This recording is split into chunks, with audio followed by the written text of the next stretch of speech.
Power commission నోటీసులపై ఉత్కంఠ. నోటీసులపై మాజీ CM KCR నోటాను తెరుస్తారా లేక మళ్ళీ సామాన్లు జారీ చేయాల్సి వస్తుందా?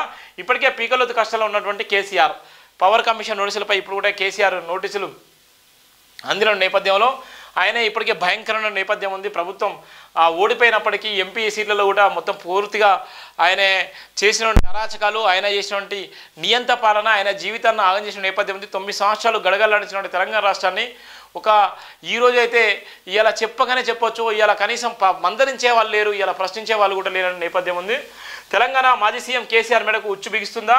తెలంగాణ విద్యుత్ కొనుగోలు కొత్త ప్రాజెక్టు నిర్మాణ టెండర్లపై ఎల్ నరసింహారెడ్డి కమిషన్ బీఆర్ఎస్ అధ్యక్షుడు మాజీ సీఎం కేసీఆర్కు జారీ చేసిన నోటీసులపై ఆయన ఏం సమాధానం చెప్తున్నారు? ఎల్ నరసింహారెడ్డి కమిషన్ కేసీఆర్కి ఇచ్చిన నోటీసుల గడువు రేపటితో ముగియనున్న నేపథ్యంలో కేసీఆర్ ఏం తీసుకోబోతున్నారు అన్నది ఇప్పుడు తెలంగాణలో చర్చనీయంగా మారింది. పెద్దిరెడ్డికి చెక్ పెడుతున్న చంద్రబాబు ఏపీ ఏఎండీసీ స్కామ్ విచారణకు కమిటీ కేసీఆర్కి పవర్ కమిషన్ నోటీసులు. తెలంగాణ మాజీ సీఎం కేసీఆర్కి ఇప్పటికే పీకల్లోతు కష్టాల్లో ఉన్నారు. ఇక ఇదే సమయంలో power commission chief justice L Narasimha Reddy commission BRS అధ్యక్షుడు కేసీఆర్ను విద్యుత్ కొనుగోలుపైన కొత్త ప్రాజెక్టుల నిర్మాణ టెండర్లపైన వివరణ కోరింది. అయితే పార్లమెంట్ ఎన్నికలకు ముందే కేసీఆర్కు కమిషన్ నోటీసులు జారీ చేసింది.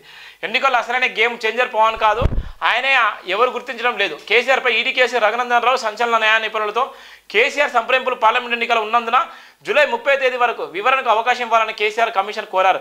అయితే కమిషన్ జూన్ 15వ తేదీ వరకు గడువు ఇవ్వడంతో రేపటితో గడువు ముగియనున్న క్రమంలో ఆయన ఏం సమాధానం చెప్తారు అన్నది ఆసక్తికరంగా మారింది. ఇప్పటికే కేసీఆర్ లిఖితపూర్వకంగా వివరణ పంపించేందుకు న్యాయ నిపుణులతో సంప్రదింపులు కూడా జరుపుతున్న చర్చ ఉంది. ఏది ఏమైనప్పటికీ రాష్ట్రంలో ఒక భయంకరమైన నేపథ్యం అయితే ఉంది. అది జేబీంద్ర బతుకుంటే ప్రధాన వార్తలు.